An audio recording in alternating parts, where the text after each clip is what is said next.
지금 당신의 삶을 가장 흔들고 있는 것은 무엇인가요?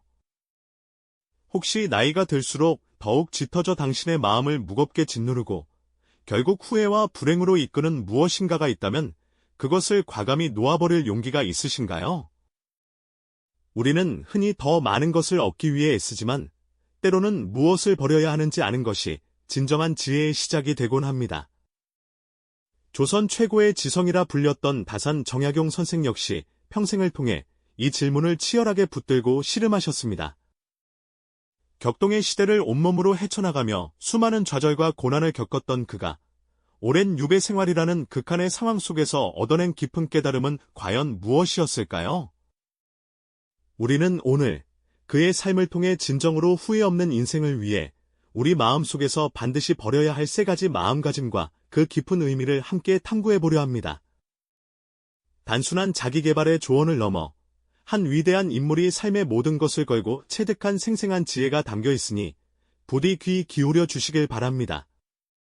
정약용 선생이 살았던 시기는 그야말로 거대한 폭풍우가 몰아치던 조선 후기였습니다. 안으로는 세도 정치의 폐해가 극에 달해 민생은 도탄에 빠지고 밖으로는 이양선이 출몰하며 서구 열강의 압박이 거세지던 혼돈의 시대였죠. 백성들의 삶은 이루 말할 수 없이 고통스러웠고 나라의 기틀마저 흔들리던 위기의 순간이었습니다. 이러한 격변의 소용돌이 한가운데에서 정약용 선생은 일찍이 뛰어난 학문적 재능과 비범한 통찰력을 인정받으며 관직에 올랐습니다. 그는 백성을 위한 개혁을 꿈꾸며 실학 사상을 바탕으로 민생 안정과 국가 재건을 위한 다양한 정책을 제시했었죠. 하지만 그의 개혁 의지는 당시 권력을 쥐고 있던 보수 세력의 거센 반발에 부딪혔고 결국 혹독한 시련을 맞이하게 됩니다. 29살 젊은 나이에 과거에 급제하여 승승장구하던 그에게 찾아온 것은 바로 길고도 고통스러운 유배 생활이었습니다. 정약용 선생은 천주교 박해 사건에 연루되어 무려 18년이라는 긴 세월을 전라남도 강진에서 유배 생활로 보내야 했습니다. 관직에서의 화려한 삶은 한순간에 물거품처럼 사라지고 모든 것을 잃은 채 외롭고 고독한 시간을 보내야만 했죠. 상상조차 하기 힘든 고통과 좌절의 연속이었을 겁니다. 하지만 그는 이 절망적인 유배지에서 비로소 자신을 깊이 들여다보고 삶의 본질적인 질문들을 던지기 시작했습니다. 무엇이 나를 이토록 힘들게 하는가? 무엇이 진정으로 가치 있는 삶인가? 그리고 무엇을 버려야만 진정한 자유와 평화를 얻을 수 있는가 하는 질문들이었죠. 유배라는 극한의 상황은 그에게 외면할 수 없는 내적 성찰의 시간을 강요했고 그는 그 시간 속에서 빛나는 지혜의 씨앗을 발견했습니다. 초라한 유배지에서 묵묵히 책을 읽고 글을 쓰며 보낸 18년은 겉으로는 고통스러운 좌절의 시간이었지만 동시에 정약용 선생이 한 인간으로서 그리고 한 사상가로서 진정으로 성숙해지는 결정적인 계기가 되었습니다. 그 긴 세월 동안 그는 수많은 고전과 경전을 탐독하며 자신의 사상을 더욱 깊이 있게 다듬었고 훗날 조선 후기 실학을 집대성하는 위대한 저술들을 남기게 됩니다. 어쩌면 그에게 유배는 세상의 번잡함에서 벗어나 오직 자신에게만 집중할 수 있었던 아이러니컬하게도 가장 중요한 배움의 터전이었을지도 모릅니다.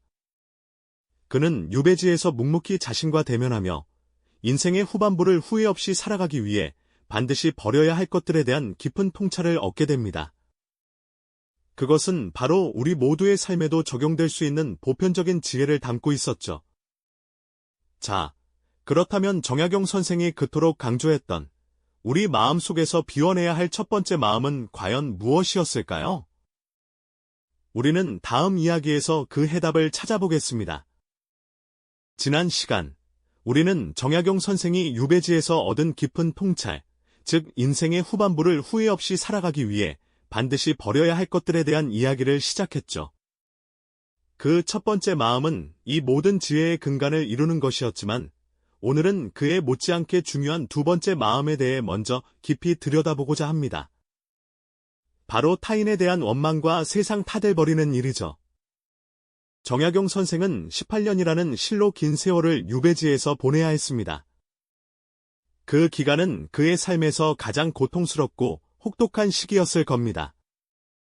사랑하는 가족과 떨어져 외딴 곳에서 외로이 지내며 자신의 뜻을 펼치지 못하는 답답함과 세상의 불공정함에 대한 분노가 끊임없이 그를 괴롭혔을 테니까요. 보통 사람이라면 이 모든 불행의 원인을 외부에서 찾고 자신을 유배 보낸 이들을 원망하며 세상의 부조리함을 탓하며 한없이 절망의 늪으로 빠져들었을 겁니다. 아마도 대부분의 사람이 그런 상황에 처했다면 그렇게 반응했을 테죠. 하지만 다산 정약용 선생은 달랐습니다. 그는 유배라는 극한 상황 속에서도 결코 외부 환경이나 타인을 탓하며 시간을 허비하지 않았습니다. 오히려 주어진 현실을 겸허히 받아들이고 그 속에서 자신을 성찰하며 학문과 저술 활동에 매진했죠. 좁디 좁은 유배지의 방에서 창밖으로 비바람이 몰아쳐도 그의 붓은 흔들림 없이 수많은 책을 써 내려갔습니다. 가족에게 보내는 편지 속에서도 그는 자신의 인내와 다짐을 굳건히 보여주며 절망 대신 희망의 씨앗을 심으려 노력했죠. 그의 이런 태도에서 우리는 깊은 지혜를 얻을 수 있습니다. 불행의 원인을 외부에서 찾고 타인을 원망하는 마음은 결국 자기 자신을 더 깊은 고통 속으로 밀어 넣을 뿐이라는 깨달음이죠. 다산은 모든 비난과 원망을 내려놓고 자신의 내면을 들여다보며 평화를 추구했습니다. 외부의 상황은 바꿀 수 없을지라도 그 상황을 받아들이는 마음가짐은 온전히 자신의 선택이라는 것을 그는 몸소 보여주었던 겁니다. 오늘날 우리도 살아가면서 수많은 어려움과 마주하게 되죠.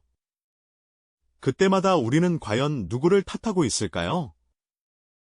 정약용 선생의 지혜는 우리에게 스스로를 돌아보고 내면의 평화를 찾는 용기를 건네줍니다. 그렇다면 정약용 선생이 강조했던 우리가 마음속에서 비워내야 할 세 번째 마음은 무엇이었을까요? 그것은 바로 게으름과 나태입니다. 유배지에서 돌아온 다산은 이미 노년의 나이였지만 그의 학문에 대한 열정은 결코 식을 줄 몰랐습니다. 그는 백발이 성성한 나이에도 돋보기를 쓰고 빼곡히 글을 쓰며 끊임없이 학문을 탐구하고 수많은 저술 활동을 이어갔습니다. 젊은 학자들과 활기 넘치게 토론하며 배움의 끈을 놓지 않았고 그의 서재에는 평생 쌓아 올린 지식의 탑처럼 수많은 저서들이 가득했죠. 정약용 선생의 삶은 나이가 들수록 배움과 실천을 멈추지 않는 태도가 얼마나 중요한지를 우리에게 보여줍니다. 많은 사람이 나이가 들면 새로운 것을 배우거나 도전하기를 주저하곤 하죠. 하지만 다산은 끊임없이 자신을 갈고 닦으며 삶의 활력과 의미를 부여했습니다. 게으름과 나태는 단지 시간을 낭비하는 것을 넘어 우리의 정신을 무디게 하고 삶의 에너지를 고갈시키는 주범이 될 수 있다는 것을 그는 누구보다 잘 알고 있었던 겁니다. 나이가 들어도 끊임없이 지식을 탐구하고 사회에 기여하며 새로운 것을 시도하는 삶은 얼마나 멋질까요? 다산 정약용 선생의 열정적인 노년은 우리에게 큰 자극을 줍니다. 과연 나는 지금 이 순간에도 배우고 성장하려는 의지를 가지고 있을까요? 혹시 삶의 편안함에 안주하여 나태함에 빠져 있지는 않은지 그의 삶을 통해 스스로를 반성하게 되는 대목입니다. 그는 게으름을 버림으로써 오히려 더 풍요롭고 의미 있는 삶을 살 수 있었음을 증명해 보였습니다. 정약용 선생이 평생 보여준 삶의 자세는 나이가 들어도 끊임없이 자신을 갈고 닦는 노력이 얼마나 중요한지 깨닫게 해줍니다. 그는 지식을 넘어 실천하는 삶으로 진정한 지혜를 몸소 증명해 보였죠. 그의 이러한 깨달음은 개인적인 조언에 머무르지 않습니다. 혹독한 유배라는 극한 상황과 인생의 황혼기에 접어든 노년의 삶을 오롯이 겪어내며 그가 도달한 지혜는 시대를 초월하여 오늘날 우리에게도 깊은 울림을 선사합니다. 현대 사회는 어떻습니까? 물질적 풍요와 끊임없는 경쟁 속에서 우리는 때로 길을 잃고 헤매곤 하죠. 화려한 명예와 순간적인 만족을 줬다가 정작 중요한 것을 놓치고 있지는 않은가요? 타인의 성공에 질투하거나 세상의 불공평함을 탓하며 에너지를 낭비하고 있지는 않은지요? 아니면 새로운 도전을 두려워하며 안락함에만 머물러 게으름이라는 달콤한 유혹에 빠져 있지는 않은지 스스로에게 질문해 볼 때입니다. 정약용 선생이 버려야 한다고 강조했던 과도한 명예욕, 타인에 대한 원망과 세상 탓, 그리고 게으름과 나태는 어쩌면 지금 우리 내면에서도 끊임없이 우리를 갉아먹는 독과 같은 존재일지도 모릅니다. 그는 관직의 부침과 유배라는 고난 속에서 세상의 명예와 권력이 얼마나 허망한 것인지를 뼛속 깊이 깨달았습니다. 화려한 관복을 벗고 초라한 유배지의 삶을 살면서 그는 비로소 내면의 수양과 백성을 위한 실용적인 학문에 진정한 가치가 있음을 알게 되었죠. 강물에 비친 자신의 그림자를 보며 고뇌하던 그 순간들이 모여 헛된 욕망에서 벗어나 참된 지식의 길로 나아가게 한 원동력이 되었을 겁니다. 외부의 시선에 휘둘리지 않고 오직 자신의 신념과 학문에 몰두하는 삶, 그것이 바로 그가 추구했던 진정한 지성의 모습이었죠. 또한 18년간의 기나긴 유배 생활은 그에게 엄청난 고통을 안겨주었지만 그는 결코 외부 환경이나 타인을 탓하며 시간을 허비하지 않았습니다. 대신 주어진 현실을 담담히 받아들이고 오직 학문과 저술에 모든 에너지를 쏟아부었죠. 비바람이 몰아치는 창밖을 보면서도 흔들림 없는 표정으로 붓을 들었던 그의 모습에서 우리는 불행의 원인을 외부가 아닌 내면에서 찾고 그 안에서 평화를 추구하는 위대한 지혜를 엿볼 수 있습니다. 가족에게 보내는 편지 속에서도 느껴지는 그의 인내와 굳건한 다짐은 우리에게 깊은 위로와 자기 반성의 기회를 제공합니다.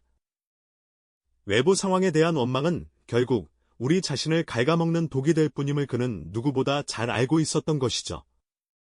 그리고 백발의 노년에도 돋보기를 쓰고 빼곡히 글을 쓰며 젊은 학자들과 밤늦도록 토론하던 그의 모습은 게으름이라는 것이 얼마나 삶의 활력을 앗아가는지를 역설적으로 보여줍니다. 끊임없이 새로운 것을 배우고 실천하는 삶, 그것이야말로 나이와 상관없이 우리를 끊임없이 성장시키는 가장 강력한 엔진이 아니겠습니까? 그는 게으름을 버림으로써 오히려 더 많은 것을 이루고 더 깊은 통찰을 얻었으며 결과적으로 더욱 풍요롭고 의미 있는 삶을 살 수 있었음을 우리에게 증명해 보였습니다. 그의 서재를 가득 채운 수많은 저서들은 단순한 책이 아니라 게으름을 떨쳐낸 열정의 산물이며 끊임없이 자신을 채찍질하며 나아갔던 한 위대한 지성인의 삶 그 자체라고 할 수 있을 겁니다. 정약용 선생이 과감히 버린 것들은 그를 나약하게 만든 것이 아니라 오히려 그를 시대를 대표하는 위대한 사상가이자 진정한 지성인으로 우뚝 서게 한 결정적인 토대가 되었습니다. 헛된 명예에 얽매이지 않고 타인을 원망하며 에너지를 낭비하지 않으며 게으름에 안주하지 않았던 그의 선택은 그에게 내면의 평화와 진정한 자유를 선물했죠. 물질적인 풍요는 아닐지라도 정신적, 지적인 풍요로움은 그 누구보다도 충만하게 누렸을 겁니다. 버림으로써 얻는 진정한 자유와 풍요로움, 이것이 바로 정약용 선생이 우리에게 전하고자 했던 가장 핵심적인 메시지가 아닐까요? 우리는 지금 무엇을 붙잡고 살아가고 있습니까? 우리의 삶을 더 나은 방향으로 이끌어줄 것이라고 믿고 있는 그것이 혹시 정작 우리를 짓누르고 불행하게 만들고 있지는 않은지요? 그의 삶은 우리가 지금까지 맹목적으로 집착했던 것들에 대해 깊이 반성하고 삶의 방향성에 대해 진지하게 성찰할 기회를 제공합니다. 더 나은 삶과 내면의 평화를 향한 강력한 동기부여를 얻을 수 있을 겁니다. 정약용의 지혜는 단순히 과거의 이야기가 아니라 오늘날 우리 각자의 삶에서 무엇을 취하고 무엇을 버려야 할지 고민하게 만드는 살아있는 지혜입니다. 진정으로 나답게 살기 위한 용기와 지혜가 바로 버림에서 시작됨을 그는 몸소 보여주었으니까요. 정약용 선생은 진정으로 나답게 살기 위한 용기와 지혜가 바로 버림에서 시작됨을 몸소 보여주셨습니다. 그의 삶은 단순히 한 시대의 위인이 남긴 이야기가 아니죠. 격동의 시대를 온몸으로 겪어내며 18년이라는 길고 고통스러운 유배 생활, 그리고 노년에 이르러서야 비로소 깨달으셨던 버려야 할 세 가지는 시대를 초월하여 오늘날 우리에게도 깊은 통찰을 선물하는 보편적인 진리임이 분명합니다. 물질적인 풍요와 끝없는 경쟁 속에서 길을 잃기 쉬운 현대인들에게 정약용 선생의 지혜는 마치 어두운 밤길을 밝히는 등대처럼 느껴질 겁니다. 그는 헛된 명예에 연연하지 않고 타인을 원망하며 에너지를 낭비하지 않았으며 나태함에 안주하지 않는 과감한 선택을 하셨죠. 이러한 버림의 미학은 그를 나약하게 만든 것이 아니라 오히려 시대를 대표하는 위대한 사상가이자 진정한 지성인으로 우뚝석의 한 결정적인 토대가 되었습니다.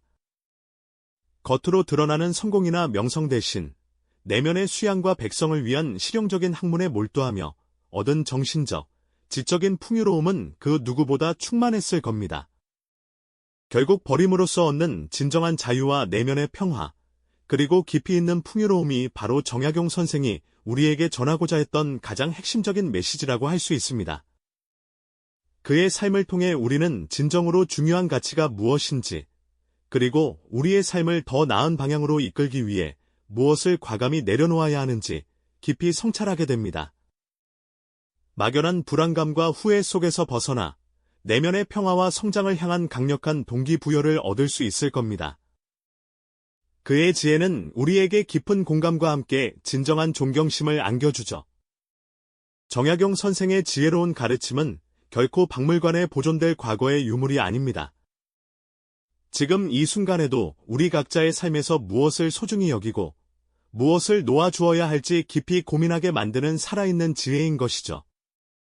진정으로 나답게 살기 위한 용기와 현명함이 바로 버림이라는 선택에서 시작됨을 그는 몸소 보여주셨으니까요. 그의 삶은 우리에게 질문을 던집니다. 우리의 삶을 풍요롭게 할 것이라 믿었던 그것이 혹시 정작 우리를 짓누르고 불행하게 만들고 있지는 않은지요? 이제 당신의 삶에서 무엇을 더 가지려 애쓸 것입니까? 아니면 무엇을 과감히 버릴 용기를 낼 것입니까? 정약용 선생의 지혜는 우리가 지금까지 맹목적으로 집착했던 것들에 대해 깊이 반성하고 삶의 방향성에 대해 진지하게 성찰할 기회를 제공합니다. 이 질문을 통해 여러분 스스로 자신의 삶을 깊이 돌아보고 내면의 평화와 진정한 성장을 위한 용기 있는 선택을 내릴 기회를 얻으시길 바랍니다. 후회 없는 삶을 위한 자기 성찰의 중요성을 일깨우며 정약용 선생이 우리에게 남긴 지혜의 본질은 바로 여기에 있을 겁니다. 이 영상이 도움이 되셨다면 좋아요와 구독 부탁드립니다. 여러분의 응원이 제게 큰 힘이 됩니다. 다음 영상에서도 더 유용한 정보를 공유하겠습니다. 감사합니다.